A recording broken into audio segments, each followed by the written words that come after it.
प्रिय भक्तजनों, आज हम सुनेंगे निर्जला एकादशी व्रत कथा। युधिष्ठिर ने कहा, हे कृष्ण, ज्येष्ठ मास के शुक्ल पक्ष में जो एकादशी पड़ती हो, कृपया उसका वर्णन कीजिए।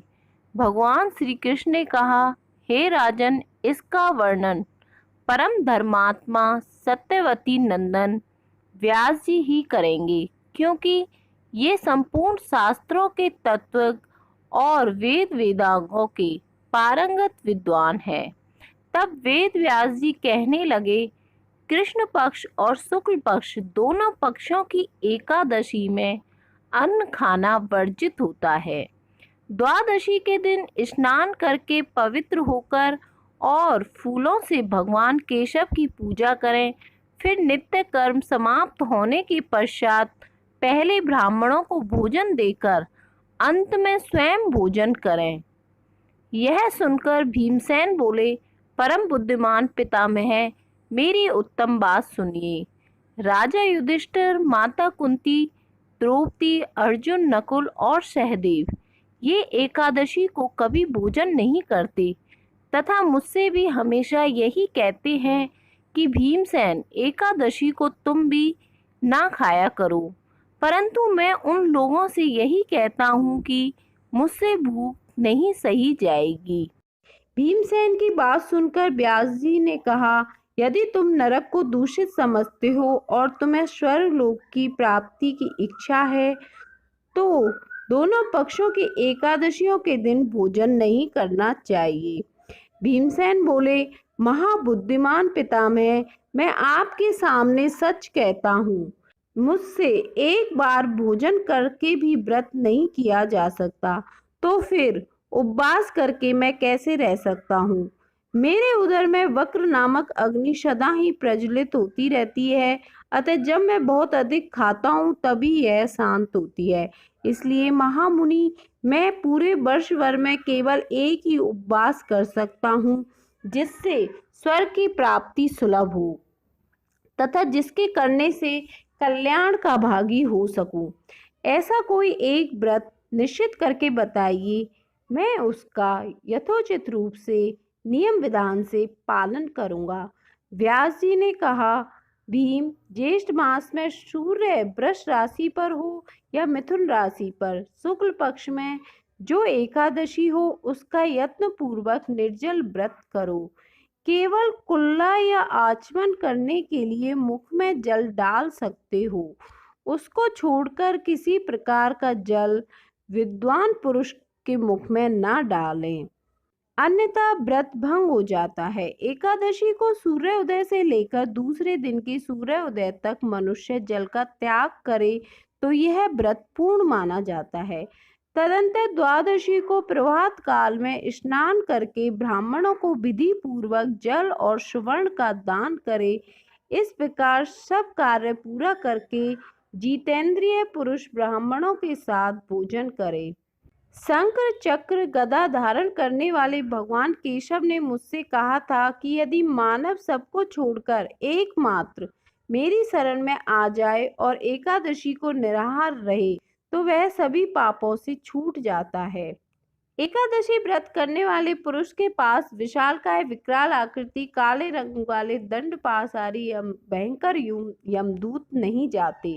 अंधकाल में पीताम्बरधारी सौम्य स्वभाव वाले, हाथ में सुदर्शन धारण करने वाले और मन के समान वेगशाली विष्णु दूत आखिर इस वैष्णव पुरुष को भगवान विष्णु के धाम में ले जाते हैं। अतः निर्जला एकादशी को पूर्ण यत्न करके उपवास और श्री हरि का पूजन करना चाहिए। स्त्री हो या पुरुष, यदि उसने मेरु पर्वत के बराबर भी महान पाप किया हो तो वह सब इस एकादशी के व्रत के प्रभाव से भस्म हो जाता है। जो मनुष्य उस दिन जल के नियम का पालन करता है वह पुण्य का भागी होता है और उसे एक एक प्रहर में कोटि कोटि स्वर्ण मुद्रा दान करने का फल प्राप्त होता है। मनुष्य निर्जला एकादशी के दिन स्नान, दान, जप, होम आदि जो कुछ भी करता है वह सब अक्षय होता है। यह भगवान श्री कृष्ण का कथन है। निर्जला एकादशी को विधि पूर्वक उत्तम रीति से उपवास करके मानव वैष्णव व्रत को प्राप्त कर लेता है, और जो मनुष्य एकादशी के दिन अन्न खाता है वह पाप का भोजन करता है। इस लोक में वह चांडाल के समान है और मरने पर दुर्गति को प्राप्त होता है। जो ज्येष्ठ के शुक्ल पक्ष में एकादशी को उपवास करके दान करेंगे वे परम पद को प्राप्त होंगे। जिन्होंने एकादशी को उपवास किया है वह ब्रह्म हत्यारे, शराबी, चोर तथा गुरुद्रोही होने पर भी सब पातकों से मुक्त हो जाते हैं। तो कुंती नंदन निर्जला एकादशी के दिन श्रद्धालु स्त्री पुरुषों के लिए जो विशेष दान और कर्तव्य विहित है उन्हें सुनो। उस दिन का जल में शयन करने वाले भगवान विष्णु का पूजन और जलमयी धेनु का दान करना चाहिए, अथवा प्रत्यक्ष धेनु या घृतमयी धेनु का दान उचित है। पर्याप्त दक्षिणा और भांति भांति के मिष्ठानों द्वारा यत्न पूर्वक ब्राह्मणों को संतुष्ट करना चाहिए। ऐसा करने से ब्राह्मण अवश्य संतुष्ट होते हैं और उनके संतुष्ट होने पर श्री हरि मोक्ष प्रदान करते हैं। जिन्होंने सम दम दान में प्रवृत्त हो और श्री हरि की पूजा की हो और रात्रि में जागरण करते हुए इस निर्जला एकादशी का व्रत किया है, उन्होंने अपने साथ ही बीती हुई 100 पीढ़ियों को और आने वाली 100 पीढ़ियों को भगवान वासुदेव के परम धाम में पहुंचा दिया है। निर्जला एकादशी के दिन अन्न, वस्त्र, गौ, जल, सैया और सुंदर आसन, कमंडल तथा छाता दान करना चाहिए। जो श्रेष्ठ तथा सुपात्र ब्राह्मणों को जूता दान करता है वह सोने के विमान पर बैठकर स्वर्गलोक में प्रतिष्ठित होता है। जो इस एकादशी की महिमा को भक्ति पूर्वक सुनता है अथवा उसका वर्णन करता है वह स्वर्गलोक में जाता है। चतुर्दशी युक्त अमावस्या को सूर्य ग्रहण के समय श्राद्ध करके मनुष्य जिस फल को प्राप्त करता है वही फल इसके श्रवण से भी प्राप्त होता है। पहले दंत धावन करके यह नियम लेना चाहिए कि मैं भगवान केशव की प्रसन्नता के लिए एकादशी को निराहार रहकर आचमन के सिवा दूसरे जल का भी त्याग करूंगा। द्वादशी को देवेश्वर भगवान विष्णु का पूजन करना चाहिए। गंध, धूप, पुष्प और सुंदर वस्त्र से विधि पूर्वक पूजन करके जल के घड़े के दान का संकल्प करते हुए निम्नांकित नीचे लिखे हुए मंत्र का उच्चारण करें। संसार सागर ते तारने वाले हे देवी ऋषिकेश, इस जल के घड़े का दान करने से आप मुझे परम गति की प्राप्ति कराइए। भीमसेन, ज्येष्ठ मास में शुक्ल पक्ष की जो शुभ एकादशी होती है उसका निर्जल व्रत करना चाहिए। उस दिन श्रेष्ठ ब्राह्मणों को शक्कर के साथ जल के घड़े दान करने चाहिए। ऐसा करने से मनुष्य भगवान विष्णु के समीप पहुंचकर आनंद का अनुभव करता है। तत्पश्चात द्वादशी को ब्राह्मण भोजन कराने के बाद स्वयं भोजन करें।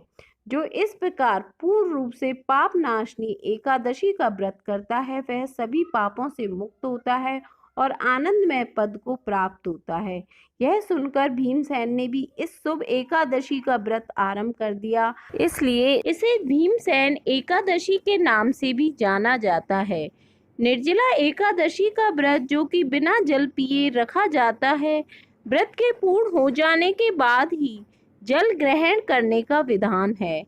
व्रत करने वाले को जगत के पालनहार भगवान विष्णु जी का आशीर्वाद प्राप्त होता है। जो व्यक्ति सच्चे मन के साथ इस व्रत को करता है उसे समस्त एकादशी व्रत में मिलने वाला पुण्य प्राप्त होता है। वह सभी प्रकार के कष्टों से मुक्त होता है। व्रत के साथ साथ इस दिन दान कार्य भी किया जाता है। दान करने वाले व्यक्ति को पुण्य की प्राप्ति होती है। कलश दान करना तो बेहद ही शुभ माना गया है। इससे व्यक्ति को सुखी जीवन और दीर्घायु प्राप्त होती है।